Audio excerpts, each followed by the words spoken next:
That lawnmower, that's that.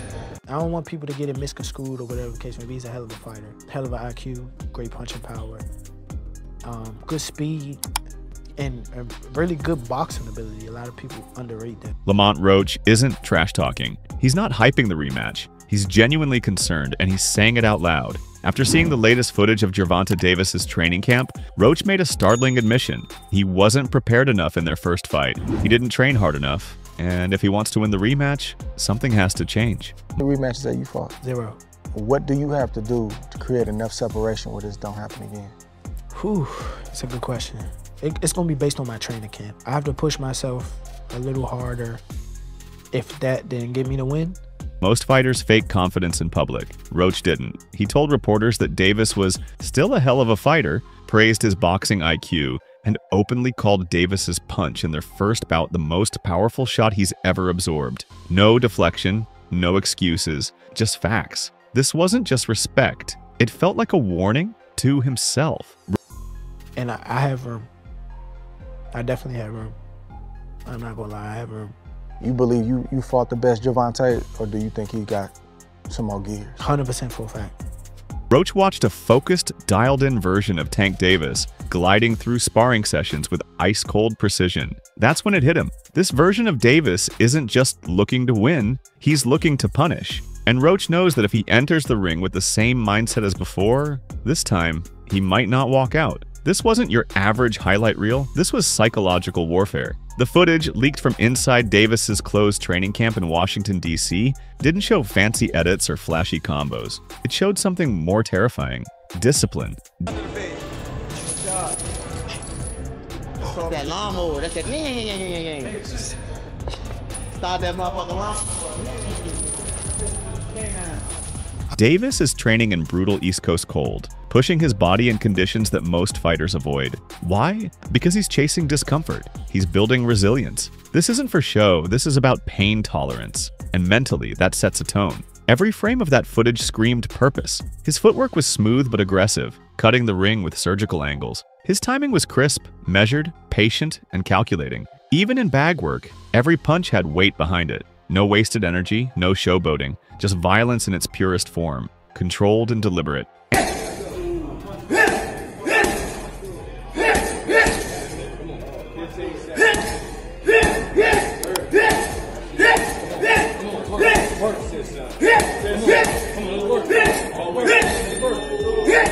Analysts say it looks like the old Davis, maybe even sharper. But for Roach, the scariest part wasn't what Davis did, it was what he didn't do. There was no cockiness, no laughter, just silence and focus. That's the version of Davis who dismantles careers. And Roach saw it. You could hear it in his voice when he said, "If that training camp didn't get me the win, I know I have to push myself harder." That's not a pre-fight promo. That's a man who nearly pulled off the upset and realized he still fell short. The same Lamont Roach who shocked the world by taking Tank to a draw, who traded blow for blow with one of boxing's biggest punchers, now looks like he's second-guessing himself. But what if it's not just Roach who has something to prove? Because while Davis looks sharper than ever, there's a storm of doubt he hasn't been able to shake. Since the bell rang on that controversial draw, whispers have turned into headlines. Some fans say Tank Davis is no longer the monster he once was, that his age is starting to show, that the reflexes are a millisecond slower, that the killer instinct, the one that made opponents quit before the bell even rang, is fading.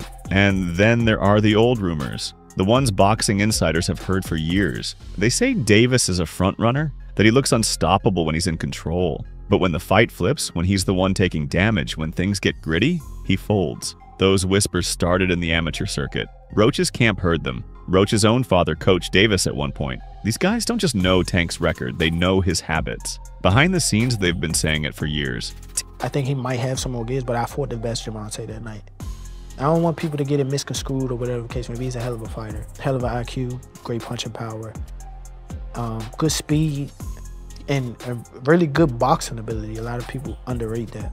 Tank breaks when he's pushed, and suddenly, after the draw, more people are listening. Because, let's be honest, no one expected Roach to last. Not only did he last, he matched Davis's rhythm, landed meaningful shots, and controlled large stretches of the fight. So now, this rematch isn't just about who's better on paper, it's about whether Gervonta Davis is still who he says he is. Fans are tuning in not just to watch a boxing match, but to watch a man walk into the fire and see if he still comes out alive. What happens when your anchor isn't there and you're drifting in deep water? I made the decision to train in D.C. because, you know, I haven't been in the coldness in a minute. I haven't even trained in the coldness in a minute, so I feel though this will help me. I'm from Baltimore. He's not from D.C. That's what I learned. I thought he was from D.C. too.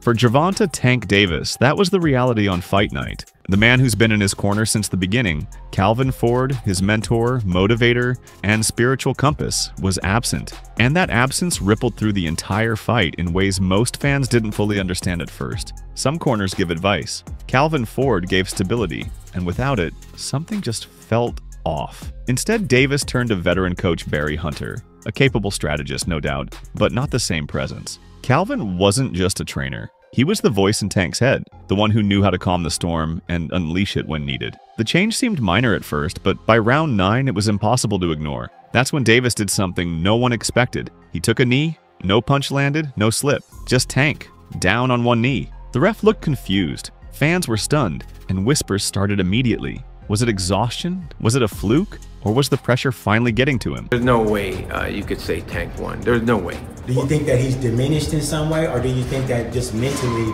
he just wasn't there for the fight? Well, a little bit of both. You know, his age is catching up to him. You know, his legs aren't there as he used to be. And, you know, he switched his trainer, you know. That's could be another factor. Insiders like Henry Garcia offered their take. Tank wasn't mentally locked in. Maybe it was personal problems. Maybe it was the awkward switch in camp. But whatever the reason, Davis wasn't Davis that night. And in boxing, that tiny edge, that half step of hesitation, can turn giants into ghosts. Now, for the rematch, all eyes are on whether Tank brings Ford back into the corner. Because if he doesn't, the message is clear. Either he's grown past the need, or he's walking into war without his shield. With Barry Hunter being the head trainer and Coach Calvin being outside. Yeah, but he snapped at Calvin too. So that's, you know, there was something going on. I really don't know, and I couldn't really speculate on that because I don't know. But I know that something was bothering Tank. But as the critics circled and fans debated, a different kind of distraction came swinging in from left field. Just when the dust started to settle, Davis's own stylist lit another fire. What should have been a minor, easily forgotten detail became an unexpected PR disaster. Following the fight, Tank's hairstylist took to social media to clear her name, unprompted. She shared screenshots, photos, and long captions defending the braids she'd done before the bout, arguing they had no oil, no grease, nothing that could have irritated his eyes and caused the infamous knee. But here's the kicker. No one was blaming her in the first place. The internet hadn't even noticed the hairstyle. Yet suddenly there she was, on camera, in interviews, turning speculation into spectacle. She claimed she was being blamed behind the scenes, but fans weren't buying it. Some accused her of chasing clout. Others said she hurt Davis more than helped. And in a sport where image is everything, where legends are built on mystique and toughness, this bizarre side drama chipped away at Davis's armor. In 1 week, the narrative shifted from "was it a draw" to "is Davis falling apart?" And just like that, Tank's fight with Roach became about more than revenge. It became about control of his story, his brand, and his future. But by then, it was too late, because the public had already turned. All right, man. Listen, it's been a couple of days since that Lamont Roach versus Gervonta "Tank" Davis fight, and look, you fooled me once, okay? I'm gonna let y'all get that. Y'all got that. Before the fight, everyone wanted to stand next to Gervonta Davis. After the draw, they couldn't run fast enough. Tank wasn't just the favorite heading into that first bout. He was the guy, the name, the pay-per-view draw, the one they said would carry boxing into the next era. And for a while, it felt true. The media loved him. Reporters laughed at his jokes, showed up to his camps, posted every clip. He was more than a fighter. He was a brand. But when the final bell rang and the scorecards read draw, everything changed. And it changed fast. Suddenly, every critic came out of hiding. Suddenly, the same people who praised him were picking apart his footwork, questioning his power, and calling him overrated. Even the knee, something that had nothing to do with his opponent, was thrown back at him like a scarlet letter. Some analysts said it should have been a knockdown. Some fans said the whole fight was rigged. Others flat out declared Roach the winner and accused Tank of being protected. And all the while, Davis said nothing. Maybe because he didn't know how to answer, or maybe because he was listening. Because now, The silence is over. This rematch isn't just a fight, it's a referendum. Lamont Roach doesn't just want to beat Tank. He wants to prove the first result wasn't a fluke. He wants to show the world he belongs in the conversation with boxing's elite. Shakur Stevenson, Keyshawn Davis, Devin Haney, Ryan Garcia. He wants validation. But Gervonta Davis isn't fighting for validation. He's fighting for vindication. Everything he's built, his legacy, his mystique, his reputation is on the line. Because if he loses now, the whispers become facts. The what-ifs become truths. He's not just fighting Lamont Roach, he's fighting the doubt, the betrayal, the silence. One man is hungry for respect, the other fighting like he has nothing left to lose. But come on, man.